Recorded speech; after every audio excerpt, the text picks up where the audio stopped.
That was really interesting and a great start and response to Sam Longman's challenge. I really like the notion that this is an institution that is creating a space which it doesn't yet know what it wants to put in it, because I think that's a really important part of the process. And we found huge demand from both the public and from corporate bodies, from the companies that support the museum, who desperately want to be identified with the green agenda. They want to participate in it. They want to give us money to do it. And it's a scramble at times for us to find the program that their money can fit towards. So I hope that will be the same in Lucerne as well. It's really interesting times, I think, and it's this notion that that eventually, this becomes a consensus, and I think museums are a really important part of creating that consensus that we need to address this issue. We're going to skip across Peter Paul's presentation because I think it doesn't work without him here, does it? So rather than just see his pictures, he was going to do a presentation about collections review and in a way looking back into his organization about reviewing collections on a sustainable basis. But we'll corner him for that on another time. So now we're going to look at Klima X from Knowledge to Action, Karina Engel and Katja Weber from Frankfurt Communications Museum, or at least one of them anyway. Thank you. Welcome. That should be the last version you have sent me. Okay, and do you have the speakers version? Can read more. This one? Yeah.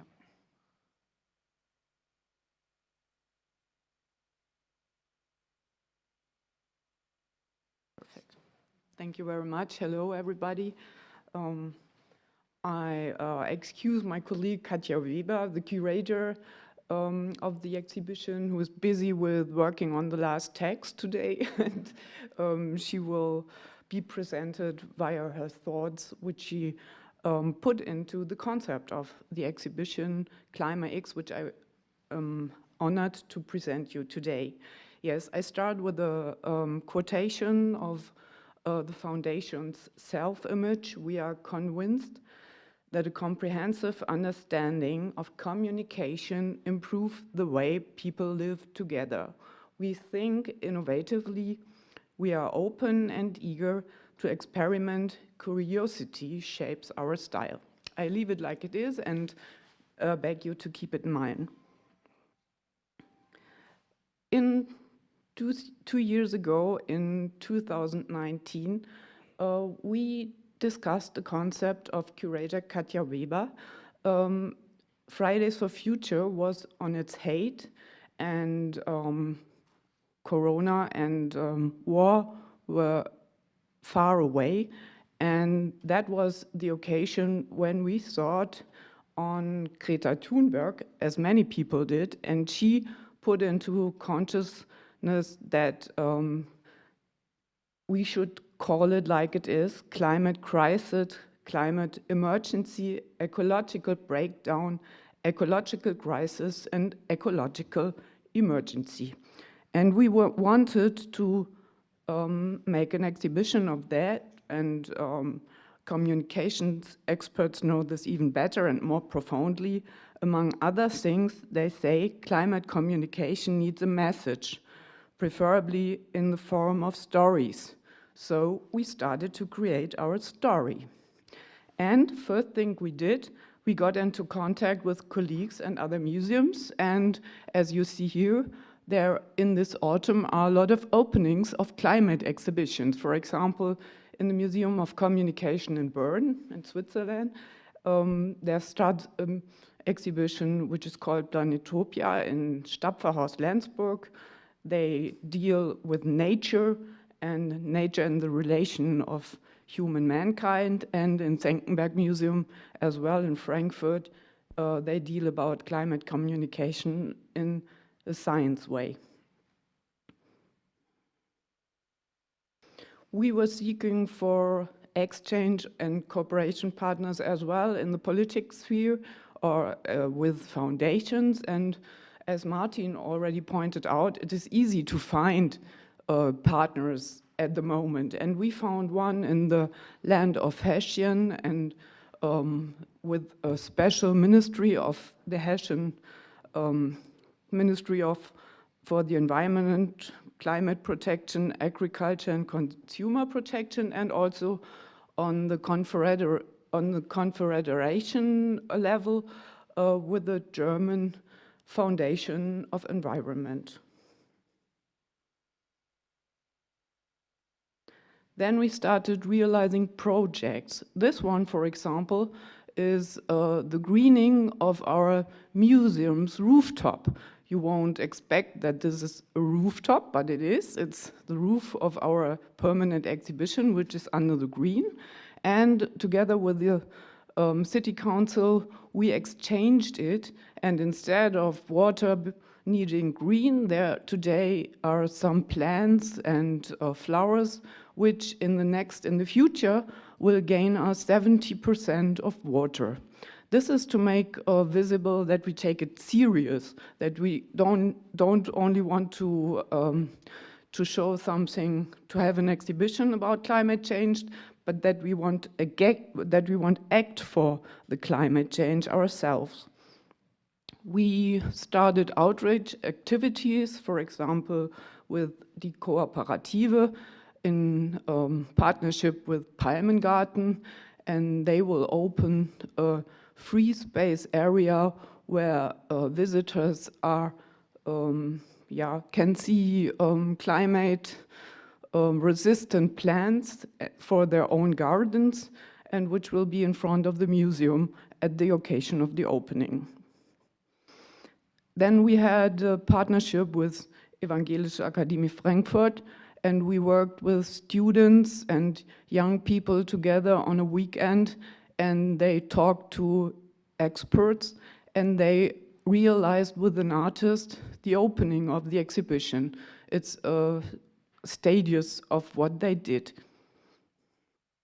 And we have internal communication. At the occasion of the biannual meeting of all employees of the foundation, we discussed climate items, especially sustainability, at our working places.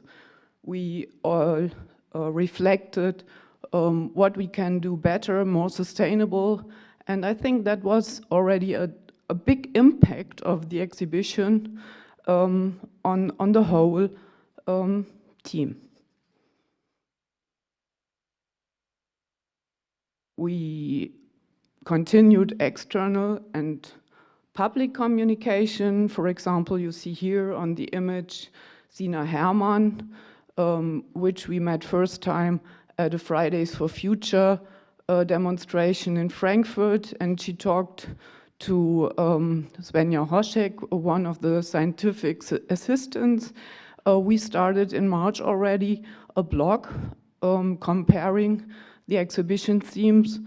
And Sina Hermann today, she works for the Deutschen Museumsbund and is questioning sustainability in museums. Climate X is the title of our exhibition, which starts 13th of October and will last until 27th of August at the Museum of Communication in Frankfurt. Then it will be shown in the Museum of Communication at Berlin from autumn 23 to autumn 24. And at the moment we are talking to the colleague of Technoseum in Mannheim. Perhaps it will be shown there after that. I start with the end of the exhibition. At the end, visitors will call to the future, and they will get informations about what will happen if. When the 1.5 degree target has been achieved, the world will look like. If the 2 degree target has been achieved, it will look like this. And so we give 5 different scenarios, what will happen if, with a call into the future. But before, there will happen a lot of other things. First, we start and dive into a very, very green world, and we start with a simple truth. We are all part of a 7.8 billion members community on spaceship Earth. And as Marshall McLuhan already pointed out in 1965, we are all crew, means we all act for the navigation of the planet and navigate the spaceship. Then everybody is asked to give his opinion whether he would like to be a jumper, a seeker, or a navigator at the spaceship. That means, am I somebody who's solving problems when they are? Or am I looking for solutions? Am I doing research? Or am I navigating considerably the spaceship? After being informed with a lot of facts and informations according actual climate crisis, visitors are asked again, now about their emotions towards the climate crisis. Do you stick your head in the sand like an ostrich? Do you feel like a shocked meerkat, a headless chicken? Or do you feel the energy of a gorilla, a busy bee or a bucking bill goat, or a life experienced tortoise? This is what we ask in the next room, and visitors continue their journey and see that emotions are strongly related to the climate crisis. There's a wide range of related emotions: compassion, helplessness, disappointment, fear, anger, doubt, guilt, confidence, and so on. Feelings lead to attitude, not seldom to excuses. Only one more time. I'm too weak to solve the climate crisis alone. If the others continue with pollution, why should we stop? And things like that. You all know those excuses, but we try to show this is normal. This is how the human psyche works. Then there is some information about the history of communicating the climate crisis. We looked for eight impressive moments where we show that scientific research is already done since the 60s with the Club of Rome. And since then, yes, there were a lot of informations about climate crisis, and it's no surprise that we are where we are. After that, the visitors saw many alarming pictures, graphics, and information, and in combination with the entertaining explanations of psychological mechanisms, they will not cause dystopias. Then they meet change makers. Change makers, they should engage them, they should motivate them to do it like them. People like you and me who use their opportunities to be role models, to have an impact and to motivate. For example, you see in the last chair Eckhard von Hirschhausen, who joined our project last week, what we like very much, with his foundation. Next step is to come to the game changer. We saw some personalities, and now we saw social developments which make change happen. For example, the campaign against smoking, where society, politics, and even the enterprises work together. Today there is a lot of smoking anyway, but not everybody is forced to support it in the restaurants. And or for example, the change of or the research we did on AIDS, the virus, which put into danger the whole society, the global society, but their change was possible by a co-working of politics, human society, and also, yes, the enterprises. They participate.